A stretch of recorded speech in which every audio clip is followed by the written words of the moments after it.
Chicago during the Roaring Twenties was a city of endless parties, unlimited booze, and relentless violence.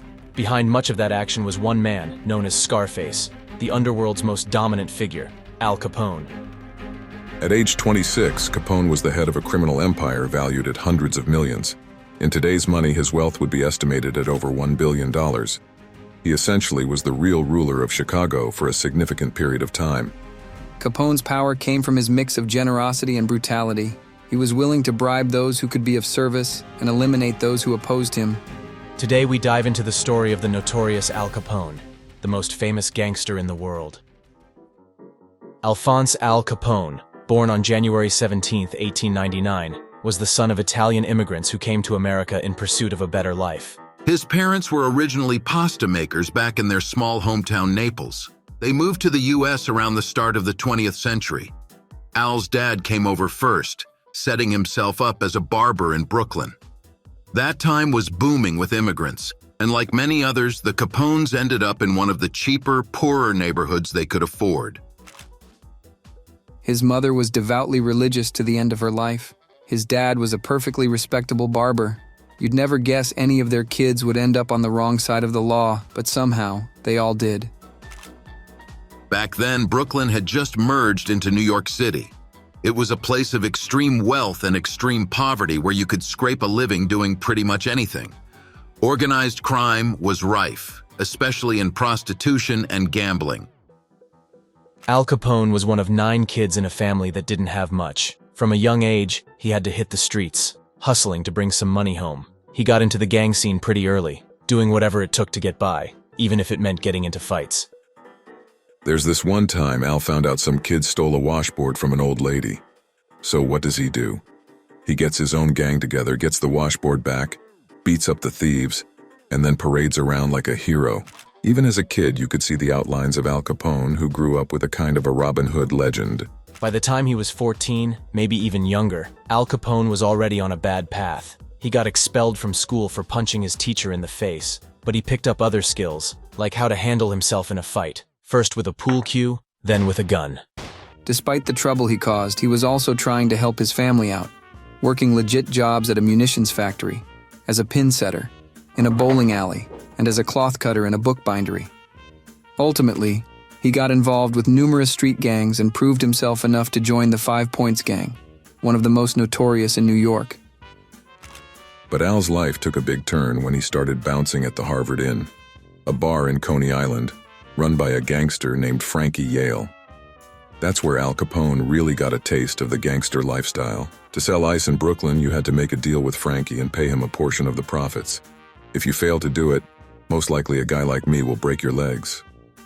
Frankie was a powerful man who sat in a corner by the window at the Harvard Inn. People would come and sit with him, and if you needed someone killed or someone's ankles broken, you could talk to Frankie and pay him to take care of it. Capone became acquainted with some dangerous and influential individuals. Although he started as a bouncer, he eventually worked his way up to become a bartender. This suggests that he became well-known and well-liked. While working at Harvard Inn, he acquired the scars that earned him the nickname that he always hated, Scarface. Capone worked as a bartender at a party one night. He saw a beautiful woman across the room and went to hit on her. And do you know what he told her? "Honey, you got a beautiful ass. And I mean that as a compliment, really." He said that so loudly that people at the nearby table turned their heads in surprise. The girl's name was Lena, Frank Galluccio's little sister, who was also a mobster. Lena rejected his advances, but Capone persisted and continued to hit on her. Lena complained about Capone's behavior to his brother.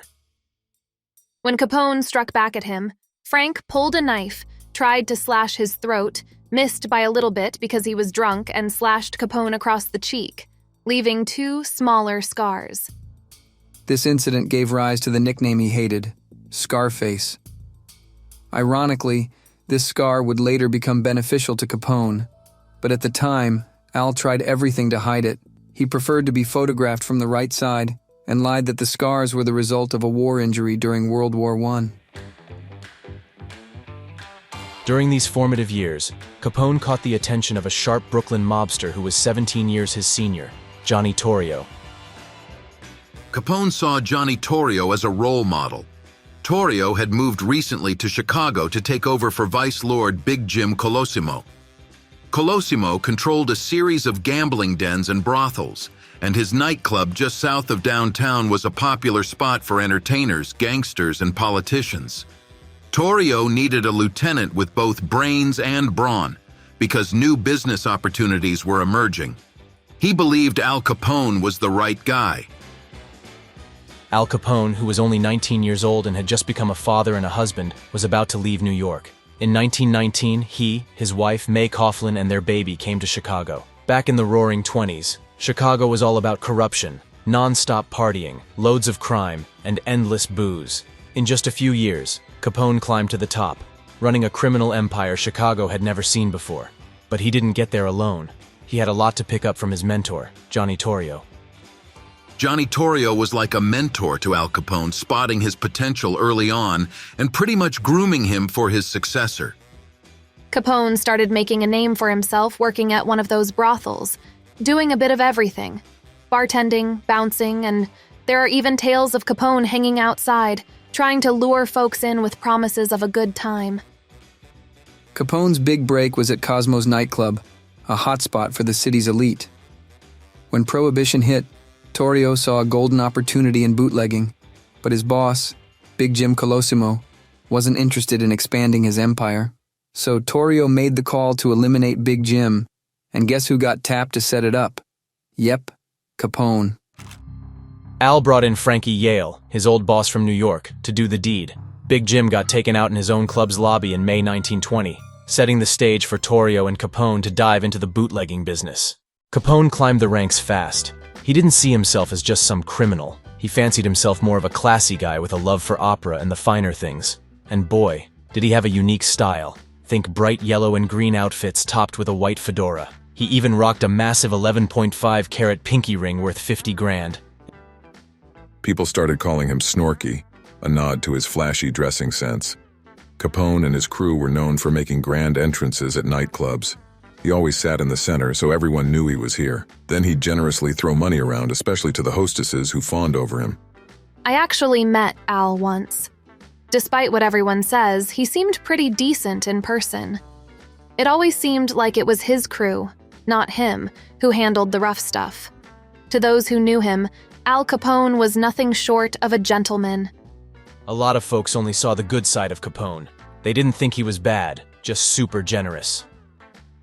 According to an urban legend, one night during the early stage of his career, Louis Armstrong's trumpet was stolen after a performance. Given the importance of music in these clubs during the Prohibition era and the connections between the venues and the mob, word of Armstrong's plight reached Capone. The next day, the trumpet was returned to Mr. Armstrong. In some versions of the story, Capone also provided Armstrong with a bodyguard to prevent such incidents in the future. Even Capone's own family thought he was awesome. After his dad passed away in 1920, Al, being the good son he was, moved his whole family to Chicago. They all crammed into this big 15-room house on the south side. He got his brothers involved in his criminal enterprise and made sure his sisters were living comfortably. His younger sister Mafalda, she stuck by him, defending his name till the very end, writing, "I know nothing about his activities outside the family and do not recall any conversations about business matters." When it came to his personal life, Al Capone was a whole different ballgame. Capone wasn't exactly husband of the year material. He was all over the place, messing around with prostitutes, drinking too much, and often not coming home for ages. Basically, he'd spend a ton of time living away from his family. When Capone wasn't out drinking or gambling, he was soaking up everything he could from his boss, Torrio, learning the ins and outs of the Chicago underworld and how to keep the city drenched in booze. By 1922, thanks to Torrio's plans, the local mob scene had struck a deal to keep the peace and make sure everyone got a slice of the pie. This whole arrangement turned the illegal booze trade into a serious moneymaker. If bar owners knew what was good for them, they'd be selling Capone's beer. If you didn't, we would come back and tell you, you better take their beer. This happened over and over again. If you didn't do that again, we would bomb your place and blow out the windows, and then we would offer to lend you the money to repair it. Well, it was generous because nobody else would give you the money to repair your place. Of course, accepting that help meant you were pretty much doing business with us from then on. Capone's operations were generating about $120 million in revenue per year from all sorts of shady activities. It was like running a mid-sized corporation, complete with departments for everything from fixing beer trucks to managing breweries. Capone was a genius at running his empire, avoiding conventional investments to keep the feds off his back. It was all about cash from gambling, prostitution, and other vices. Capone made sure to keep the law in his pocket by bribing cops and politicians. He once bragged that half the Chicago police force was on his payroll. Without that kind of cover, he wouldn't have lasted a day. In 1923, the fragile peace Torrio had worked for fell apart, and Chicago was plunged into the brutal beer wars, making headlines all over. For Capone's rivals, it usually meant one thing: a dead end. For these guys, violence was pretty much their go-to. It's like their version of currency, how they get what they want. During Prohibition, 700 people were murdered in Chicago in bootlegging or Prohibition-related crimes. Torrio and Capone won the first round of gang wars. Feeling pretty good about getting things under control, Torrio decided to take a 4-month vacay, leaving Capone as the main guy. This decision pretty much made Al Capone the king of Chicago. 1924 was a game-changer for Capone. Corruption took a little detour when a new mayor got elected. William Emmett Deaver wasn't a fan of Prohibition but enforced it anyway. Al saw this as a chance for growth in the suburbs, starting with Cicero. Cicero was perfect for Capone's crew. It was a typical working-class area with about 60,000 people. A little sweet talk and bribery worked wonders there. From his base at the Hawthorne Hotel, Al made deals left and right to keep his beer and gambling businesses booming. To make sure he stayed on top, Capone even messed with the Cicero election, getting rough with anyone who wasn't on board. On election day, Capone's guys won, but it came at a cost. Al's brother Frank got killed in a run-in with the cops. Losing Frank really hit Al hard, pushing him from being a pretty chill criminal to a way more aggressive and desperate gangster. It was like he figured he might as well go all out. Right after Frank's funeral, Capone opened Cicero's first betting parlor, the Hawthorne Smoke Shop. Capone always said he had bad luck with horses, but now it didn't matter. He was making bank, especially on the fixed races. He wasn't shy about sharing the hot tips with his pals. One day I was on duty by the racetrack and he and his bodyguards were walking around. He saw me and said to me, "Hey officer, how are you doing? You see number 6, he's going to win." So one of his goons came over and slipped a ticket in my pocket. It was a $5 ticket. The horse went off at 60 to 1, and with my $5, I think I collected something like $300 and something dollars. I don't think that was corruption. With Torrio away, Capone got busy. They had 160 gambling joints and 123 saloons just in Cicero. But not everyone was thrilled. A young newspaper editor, Robert St. John, tried to call out corruption. He exposed town leaders on the mob payroll and detailed a Capone brothel with a death chamber run by Al's older brother, Ralph.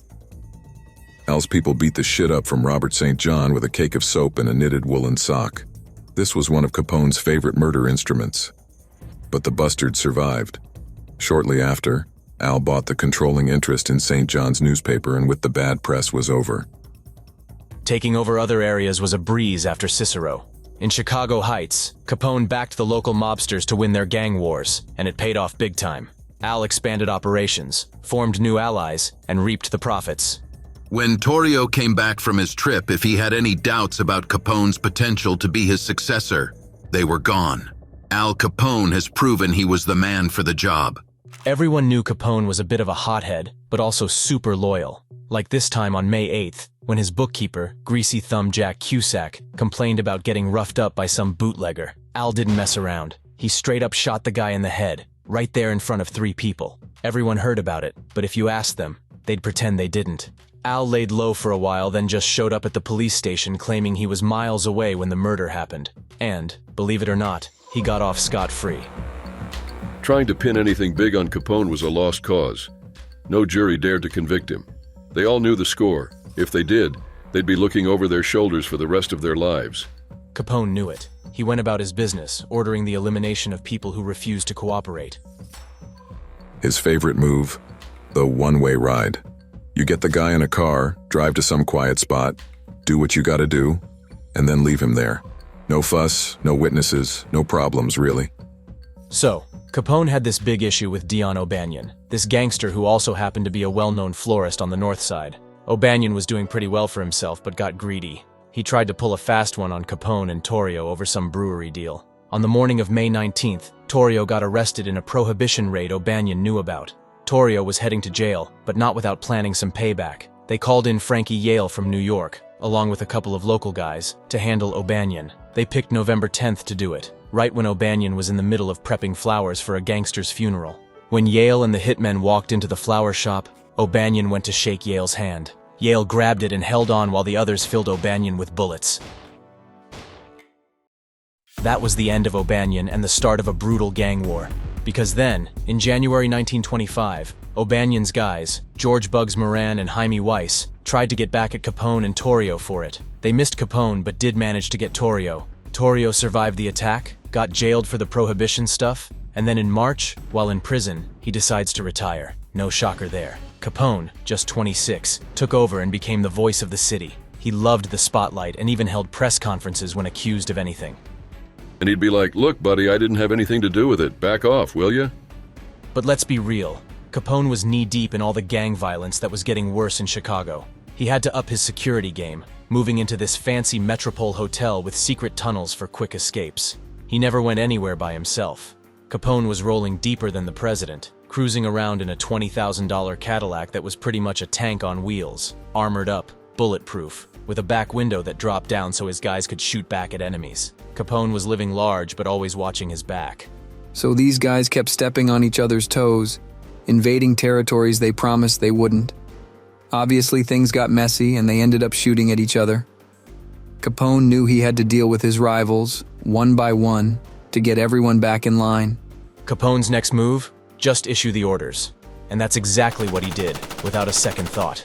The year 1925 was basically a soundtrack of gunfire. The violence was ramping up, and now Al Capone and his rivals had a new toy, the Tommy gun. That thing was a game changer, way more powerful than handguns. Mix a machine gun with a speeding car, and you've got yourself a death machine like no one had ever seen. Suddenly, gang wars were a lot deadlier. Chicago became the poster child for gang violence.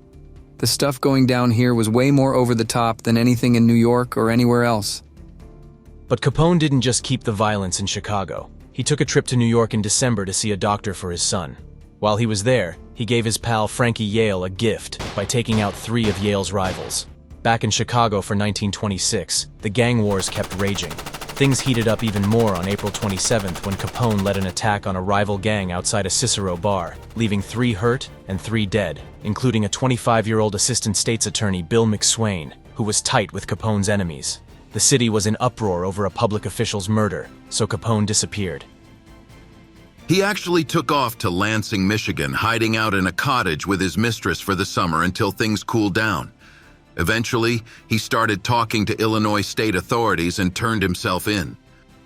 Despite a massive investigation and loads of grand juries, Capone wasn't charged. Once more, he walked free, acting like he was as innocent as a lamb. He seemed untouchable. There was this one time he went around to a courthouse, jail, and police station, asking if any cop, detective, or judge was up for arresting him. No takers. He even brought a reporter along to show everyone he was basically free to walk in Chicago. Nobody dared touch him. Capone had a few guys who didn't exactly stay out of his way. Jaime Weiss and Bugs Moran were constantly exchanging fire with Al throughout the summer of 1926, but they never hit their target. The craziest attempt happened in late September. Capone was just chilling, having lunch at the Hawthorne restaurant, when suddenly a convoy of Weiss's guys turned the corner, guns blazing. Capone bolted, but his bodyguard spotted the danger even before Capone did, tackling him to the ground just as the real gunfire started tearing through the place. Before Capone even realized what was happening, his bodyguard was on him, keeping him down while the gunman did a drive-by, completely shredding the block. Then one guy even stopped to spray the place from the doorway. Over 5,000 bullets hit the coffee shop in less than 10 minutes, totally wrecking it. But miraculously, no one died. After that, Capone focused on taking out Weiss, setting up a stakeout across from Weiss and Moran's spot. The moment Weiss showed up, Capone's guys took their shot and solved that problem. Not long after, Bugs Moran took over the North Side gang. Capone played it cool, sending his sympathies about Weiss and denying any role in the hit. By late October, Capone was striking peace deals with Moran and other gang leaders, arguing there was enough beer business to go around without killing each other. Capone wasn't some thug shooting from moving cars. You'd find him in his office acting like a CEO surrounded by his team, phones ringing off the hook. That was his real day-to-day, running a modern criminal enterprise. 1927 was a big year for Capone, pulling in $105 million from his operations. His buddy Big Bill Thompson got elected mayor again, basically handing Chicago to Capone. With things looking up, Capone tried to kick back, taking his kid to baseball games and even boxing. He joked about needing a break from being underappreciated. In January 1928, Capone dropped $40,000 on a mansion in Florida, sinking another $100,000 into making it his dream house. But even paradise couldn't keep the brewing trouble at bay.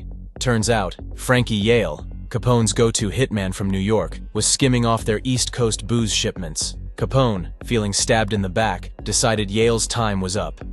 On July 1, 1928, Yale ended up on the wrong side of Capone's wrath, getting gunned down in New York. But Capone still had Bugs Moran to deal with, especially with Moran's gang messing with his whiskey shipments. Totally over Moran's drama, Capone headed to Florida by the end of December, plotting what would become his most notorious hit yet. The St. Valentine's Day Massacre is like the most jaw-dropping hit job in gang history here. It's pretty much the most famous, too. On Valentine's Day 1929, Moran was running late to his warehouse, and his crew was there waiting on some whiskey. Suddenly, these guys walk in, 2 looking like cops, and 2 in plain clothes. Thinking it was a bust, Moran's guys surrendered and faced the wall, only to get gunned down in seconds. An investigation kicked off, with everyone pointing fingers at Capone. But Capone had the perfect alibi. He was chilling in Florida, meeting with the DA in Miami when it all went down. With no witnesses brave enough to come forward, the case just fizzled out. Honestly, no one's 100% sure who pulled it off. My theory? They mistook one of the last guys to walk in for Moran because he was dressed like him. The whole city, heck, the whole country was sick to its stomach over this massacre. But that wasn't the end of the violence. Now, Capone was everyone's target, both criminals and cops. Just when the dust was settling from the Valentine's Day Massacre, Capone decided to tidy up his own crew. In May 1929, he found out hitmen John Scalise and Albert Anselmi, plus another guy, were plotting against him. Capone played it cool, inviting them to a fancy dinner in Indiana. He won them over with a big party, wining and dining them. But by the end of the night, Capone flipped on them, calling them out for backstabbing, and then he and his bodyguards went to town on them with baseball bats, finishing them off with bullets, of course. It was brutal. So brutal that even other gangsters started keeping their distance from Capone. Trouble was brewing for Capone from all sides, with public opinion turning against him and a hit out on his life.